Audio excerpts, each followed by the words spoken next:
Good afternoon guys, मैं सेयू हूँ। Book की कीड़ा में आपका स्वागत है।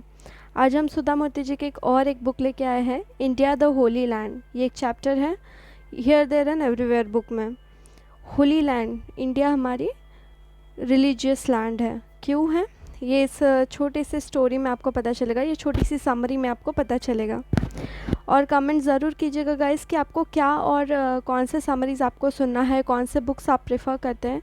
क्योंकि मैं देख रही हूँ कि कुछ वीडियोज़ है उसमें बहुत ज़्यादा रीच है और कुछ वीडियोज़ में बिल्कुल ही नहीं है, लाइक 4-5 व्यूज़। तो मैं आपका पॉइंट ऑफ व्यू जानना चाहूँगी ताकि ये बेटर हो पाए और मैं और अच्छे अच्छे रिव्यूज़ आपके लिए ले आऊँ। India the holy land, story about Maya. ये एक माया की स्टोरी है जो कि तिब्बतियन लैंग्वेज की टीचर हैं। She was Tibetan language teacher. She taught in camp and lived in Tibetan civilisation in north Karnataka. जो नॉर्थ कर्नाटका में एक सिटी है, उसका नाम बुक में आपको मिल जाएगा। वहाँ पे एक तिब्बतियन कैंप है, वहाँ पे वो रहते थे। कभी कभी क्या होता है कि कुछ लोगों को अपना देश छोड़ के दूसरी जगह जाके रहना पड़ता है कुछ रीजंस की वजह से। तो वैसे ही ये लोग तिब्बतियन कैंप, जो तिब्बतियन लोगों की बस्ती बोल सकते हैं, वहाँ पे रह रहे थे। Author's father was doctor and his services expanded to the civilization. हमारे ऑथर के फादर जो है वो डॉक्टर थे और वो ये जो सिविलाइजेशन है, जो कैंप है, वहाँ पे उनकी सर्विसेज रहती थी। वो जाके विज़िट करते थे कैंप में, हेल्प करते थे लोगों को। Maya visited a doctor when she was pregnant with the first born. Maya ने डॉक्टर को तब विज़िट किया जब वो प्रेग्नेंट थी आपके पहले बच्चे के साथ। Over the time Maya became friendly with author and her mother. जैसे टाइम गया, क्योंकि चेकअप्स रहते प्रेगनेंसी में, तो माया इनके घर आती रहती थी। तो उसके वजह से ऑथर की मम्मी और उनसे माया की जो है काफ़ी क्लोज, जो कहते हैं, फ्रेंडशिप हो गई, नोनशिप हो गई। Author was odd with Maya's looks and soon Maya started teaching knitting to author. Author Maya के जो लुक्स थे, जो तिब्बतियन लोगों के जो लुक्स होते हैं, उससे वो काफ़ी मोहित हो गई थी। मतलब फ्लॉलेस स्किन एंड एवरीथिंग, पूरा डिस्क्रिप्शन उन्होंने दिया है, बट आप सर्च भी कर सकते हैं ऑनलाइन कि तिब्बतियन लोग कैसे दिखते हैं। काफ़ी प्यारे ऐसे डॉल टाइप उनके फीचर्स होते हैं। तो ऑथर को भी बहुत ऐसे ओ वाओ, ये कितना क्यूट है टाइप्स ऐसा। और फिर माया ने उनको निटिंग सिखाया, मतलब स्वेटर नीटिंग रहता है ना, कि आप कुछ बनाते हो वूल से, उसको नीटिंग बोलते हैं। वूल से चीज़ें बनाना सिखाते थे वो। तो उन्होंने माया को वो भी सिखा दिया। माया ने ऑथर को सिखाया। माया मिस्ड हर होमलैंड। माया अपना ऑब्वियसली तिब्बत को मिस करती थी, क्योंकि कुछ, मैंने आपको बताया कि कुछ रीजंस की वजह से उन्हें उनका देश छोड़ना पड़ता है। ज़रूरी नहीं कि वो ये छोड़ना चाहते हैं। तो हो सकता है माया को भी नहीं छोड़ना होगा, बट कुछ रीज़न रहे होंगे कि वो यहाँ पे आके रह रही थी। She told author about Dalai Lama, ocean of knowledge. उन्होंने ऑथर को बताया कि दलाई लामा क्या होता है। दलाई लामा होता है ओशन ऑफ नॉलेज। ओशन कैसा होता है, एंडलेस, मतलब एंडलेस नॉलेज। और ये जो आप बैकग्राउंड में म्यूज़िक सुन रहे हो, ये मैंने Tibetan music, healing music play किया यूट्यूब से, येलो ब्रिक सिनेमा का। अगर आप चाहें तो आप ये सुन सकते हैं। ये काफ़ी सूदिंग और बहुत अच्छा म्यूज़िक है, इसलिए मैंने सोचा कि मैं लगा देती हूँ बैकग्राउंड में। तो अभी हम स्टोरी के पास जाते हैं कि बुद्धिज़्म तिब्बत में कैसे पहुंचा, क्योंकि हमें सबको पता है कि बुद्धिज़्म का जो ओरिजिन है वो इंडिया में हुआ था। तो तिब्बतियन लोग क्यों बुद्धिज़्म को इतना इम्पोर्टेंस दे रहे हैं और उनके यहाँ पे क्यों बुद्धिज़्म इतना ब्यूटीफुल उन्होंने उसको प्रिजर्व करके रखा है, जबकि इंडिया को ये करना चाहिए, क्योंकि इंडियन लोगों का बुद्धिज़्म की तरफ ज़्यादा झुकाव रहा है स्टार्टिंग से। Long ago Tibet king was kidnap and asked gold as ransom equal to his weight. बहुत पहले ऐसा हुआ था कि तिब्बतियन किंग जो है, एक किंग थे, नाम नहीं दिया गया, बट एक किंग हो गए, मतलब काफ़ी किंग्स रहते थे उस समय में। तो किडनैप हो गए थे और उनके बदले में किडनैपर्स ने बोला था कि जितना भी किंग का वेट है उतना हमें सोना चाहिए। तो किंग ने कैसे भी करके अपने सन को एक चिट्ठी भेजी कि instead of sending gold, bring Buddhist Monks from India and open schools and monasteries for betterment of people in Tibet. उन्होंने बताया कि तुम सोना अगर मत भेजो, मुझे तुम लेने मत आओ, अपने बेटे को बोला वो किंग ने। उसके बदले तुम एक काम करो, उतना ही सोना जो है उसका यूज़ कुछ अच्छे पर्पज़ के लिए करो। तुम इंडिया से कुछ बुद्धिस्ट मॉन्क्स बुलाओ और तिब्बत में स्कूल्स ओपन करो, उनके मोनेस्ट्रीज़ ओपन करो, टेम्पल्स टाइप मोनेस्ट्रीज़ होते हैं, उसमें वो बुद्धिज़्म सिखाएंगे बच्चों को। मतलब जो तिब्बत की जो जनता है उनको वो एजुकेट करेंगे, उससे लोगों का भला होगा। मुझे तुम वापस लाके क्या करोगे, मैं तो कुछ साल में मर जाऊंगा, मैं तो बुढ़ा हो गया हूँ। बट तुम ये करोगे अगर उस पैसों से, उस सोने से, तो ज़्यादा बेनिफिट होगा तिब्बत के लोगों के लिए। That's how they got the religion. ऐसे ही बुद्धिज़्म जो है वो तिब्बत पहुंचा, मतलब वो किंग की वजह से पहुंचा, नहीं तो नहीं पहुंचता था शायद, या फिर थोड़ा समय लगता था। अब ये जो दलाई लामा है ये सिर्फ एक वर्ड नहीं है, तो ये एक पर्सन भी है। पर्सन वो इसलिए है कि जो भी गुरु, जो भी तिब्बतियन गुरु या फिर बुद्धिज़्म का जो सबसे बड़ा गुरु है, सबसे स्कॉलर, उनको ये पदवी, उनको ये एक दिया जाता है कि वो दलाई लामा है।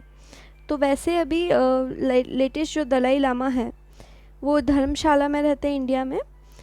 तो उसके वजह से तिब्बतियन लोगों ने बोला है कि हम 14 दलाई लामा तक ही हम लोग देखेंगे, मतलब उनको एक्सेप्ट करेंगे, बट 15 को हम एक्नॉलेज नहीं करेंगे, क्योंकि इंडिया में रहते तो पॉलिटिकल रीज़न के वजह से तो वो दलाई लामा को एक्सेप्ट नहीं करते। बट इन देयर हार्ट वो उनकी बहुत सराहना करते हैं और वो उनके लिए अच्छा ही चाहते हैं। तो अभी ये तो आगे की बात होगी, ये आगे दिया था, बट मैंने सोचा कि अभी आपको ये बता दूँ। बहुत इंटरेस्टिंग फैक्ट है कि दलाई लामा मतलब ओशन ऑफ नॉलेज, ये एक गुरु की पदवी भी है और एक ये वर्ड भी है जो कि काफ़ी मीनिंगफुल है। When Maya delivered baby, author lost in touch with her as a new mother. Maya got busy. जैसे माया ने अपने फर्स्ट बॉर्न को डिलीवर किया, ऑब्वियसली बच्चों का सब उसको देखना पड़ा, एक एज अ मदरहुड वो पहली बार मदर बने, तो उसमें वो ज़्यादा इंक्रोस्ड हो गई, ऑथर से उनको उतना टच नहीं रहा। After many years, author visited Tibet with the memories of Maya feeding her. She went to Buddha temple in Yarlung Valley. काफ़ी सालों बाद ऑथर को ये एक मौका मिला कि वो तिब्बत जाए, और माया ने जो उनको मेमोरीज़ दी थी तिब्बत की वो रिलीव करे, कि जैसे कोई आपको बताता है कि हाँ शिलोंग वैली ऐसा है या फिर जम्मू ऐसा है, तो आप जब वहाँ पे जाते हैं आपको याद आता है अरे ये पर्सन ने ऐसा बोला था, क्या ये सच में ऐसा है। तो वैसा ही ऑथर के साथ भी हुआ। तो बुद्धा टेम्पल के यारलुंग वैली में वहाँ काफ़ी एक कोल्ड विंड जो बोलते हैं कि ठंडी हवा चल रही थी, स्ट्रीम फ्लोइंग ब्रह्मपुत्र रिवर वहाँ पे फ्लो कर रहे थे, स्नो टिप माउंटेन्स में बर्फ़ जमी हुई थी ऊपर ऊपर, उसकी वजह से ठंडी हवा होगी वहाँ पे, पीसफुल साइलेंस था। आप कोई भी तिब्बतियन या फिर बुद्धिस्ट टेम्पल जाओ तो वहाँ पे काफ़ी साइलेंस होता है, और वो एक पर्पस के लिए होता है। वहाँ पे कभी भी आपको केओस या फिर घंटा या फिर सब बहुत जम का आवाज़ नहीं, हाँ वहाँ पे भी घंटा होती है, बट एक उसका एक रिदम होता है, एक म्यूज़िक होता है अलग से, कोई कैसे भी नहीं बजा सकता है उसको। It was famous but vacant at moment. ये टेम्पल काफ़ी फेमस था, बट अभी जब ऑथर गए वो खाली था, ज़्यादा लोग नहीं थे वहाँ पे। After the visit author set on the step stress in temple. वो पूरा टेम्पल देखने के बाद ऑथर ने मंदिर पे बैठे, हम हमारे यहाँ पे कैसे कोई भी टेम्पल जाते हैं उसके बाद हम उनके मंदिर पे की सीढ़ियों पे बैठ के थैंक करते हैं गॉड को कि आपने मुझे दर्शन दिया। An old lady after circumcision the monastery stared at author. एक बूढ़ी औरत, उन्होंने चक्कर मारे वो टेम्पल के, और उसके बाद ऑथर के पास आई और उनको बस घूर रही थी फॉर नो रीज़न, कुछ रीज़न नहीं था। और फिर कुछ उन्होंने बात की, mumbled something to the young man who sat on the steps in Tibetan.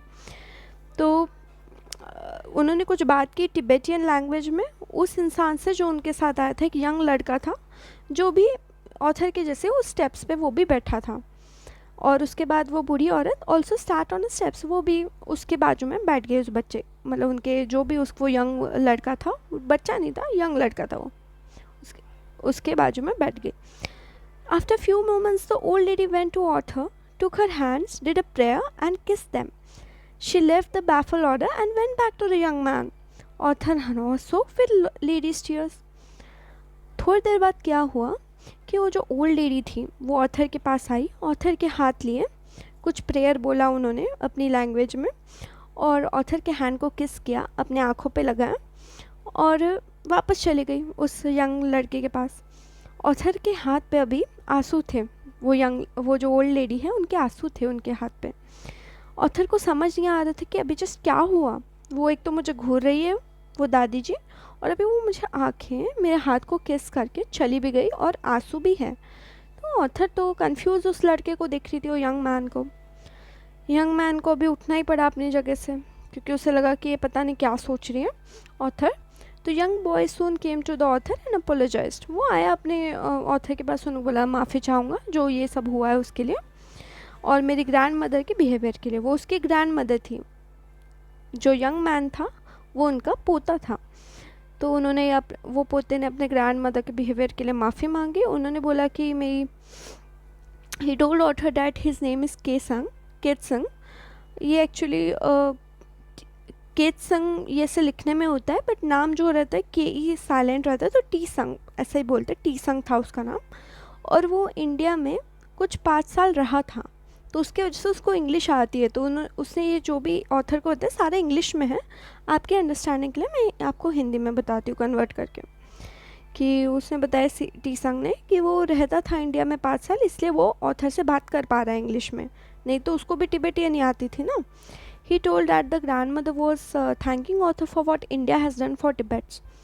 उसकी जो दादी जी है वो ऑथर को इस थैंक कर रही थी उनके हाथ पकड़ के, कि इंडिया ने जो तिब्बत के लिए किया है उसके लिए। They respect the Dalai Lama but due to political reason don't accept in public. वो लोग दलाई लामा मतलब अभी जो रिसेंट गुरु है उनको भी वो प्रेस करते हैं, और जो दलाई लामा का मीनिंग है ओशन ऑफ नॉलेज जो बुद्धिज्म के थ्रू आया उसको भी वो लोग प्रेस करते हैं। बट वही कि पॉलिटिकल रीज़न जैसे मैंने आपको पहले भी बताया उसकी वजह से वो एक्सेप्ट नहीं करते खुलेआम। कुछ आपको फ़ोटो वगैरह नहीं दिखेगा उनका वहाँ पे प्रेयर की जगह, बट हाँ वो भी रिस्पेक्ट करते हैं। The young man explain that the grand mother wanted to thank her as Indian for sheltering their Dalai Lama. वो पोते ने बताया कि मेरी दादी माँ आपको थैंक करना चाहती थी एज अ इंडियन। आप इंडिया को रिप्रेजेंट कर रहे हो तो आपको एज अ इंडियन वो आपको बोलना चाहती थी कि हमें दलाई लामा देने के लिए बहुत बहुत शुक्रिया। ये जो ओशन ऑफ नॉलेज आपकी तरफ से आई है इंडिया की तरफ से, उसके लिए बहुत बहुत शुक्रिया। To attain peace he had to thank an Indian. वो अभी बुढ़ी हो गई है, उनको अगर पीस चाहिए मरने के बाद तो उनको इंडिया को थैंक करना था, मतलब एक इंडियन को उनको थैंक करने का मौका मिला, उसके लिए वो काफ़ी खुश थी और वो खुद को रोक नहीं पाई। It's a gift that she met one. ये उनके लिए गिफ्ट है कि वो पहली बार इस टेम्पल आई इतने सालों में, और उनको उसी दिन एक इंडियन भी मिल गई। तो उन्होंने सोचा कि अरे तो भगवान ही मिले, कुछ अच्छा किया है, मतलब जो भी उनके बिलीफ रहेंगे, भगवान एट द सेंस में कोई स्पेसिफिक नहीं बोल रही हूँ, जो भी बुद्धिज़्म में वो मानते हैं, तो उनके वजह से ही मुझे आज इंडियन एक लड़की मिली और मैं उसको थैंक कर पा रही हूँ, मुझे पीस मिलेगा मरने के बाद। And she praised India as land. और उन्होंने इंडिया को एज अ लैंड काफ़ी उसकी प्रशंसा की कि इंडिया ने नॉलेज हमारे साथ शेयर किया और सारी चीज़ें। नहीं तो ऐसे भी हो सकता था ना कि इंडिया मना कर दे कि नहीं हम बुद्धिज़्म को हमारे पास रह गए, बट इंडिया इतना सेल्फिश नहीं है क्योंकि इंडिया होली लैंड है। हम इस छोटे से समरी से यही समझे कि इंडिया हमारा बहुत महान देश है और रिलीजियस देश है, जो अपना रिलीजन खुद के तक नहीं रख के दूसरों से भी शेयर करने के लिए हमेशा रेडी रहता है। Author remember that what Maya also told her and she felt a smile and proud of her country. Author को याद आया कि ये सेम चीज़ जो है माया ने भी उनको बताई थी और इसके वजह से वो काफ़ी प्राउड थे अपने कंट्री पे।